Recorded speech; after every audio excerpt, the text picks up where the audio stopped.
CM Revanth పై సభా హక్కుల ఉల్లంఘన నోటీస్ ఇచ్చామని స్పీకర్ దాన్ని పరిశీలించి సరైన చర్యలు తీసుకోవాలని బీఆర్ఎస్ ఎమ్మెల్యే వివేకానంద డిమాండ్ చేశారు. అయితే బీఆర్ఎస్ ఆరోపణలకు కౌంటర్ ఇచ్చారు ఆది శ్రీనివాస్.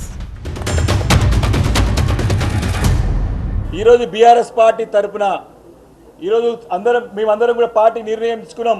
రేవంత్ రెడ్డి గారిని సభని మరి సభా హక్కులని వాటం కలిగించే విధంగా వారి యొక్క వ్యాఖ్యలు ఉన్నాయి. కాబట్టి వారిపైన మేము ప్రివిలేజ్ మోషన్ని మరి తీసుకోవాలని చెప్పేసి వారికి వ్యతిరేకంగా ప్రివిలేజ్ మోషన్ని ఈరోజు అసెంబ్లీ సెక్రటరీ గారికి ఇవ్వడం జరిగింది లిఖితపూర్వకంగా.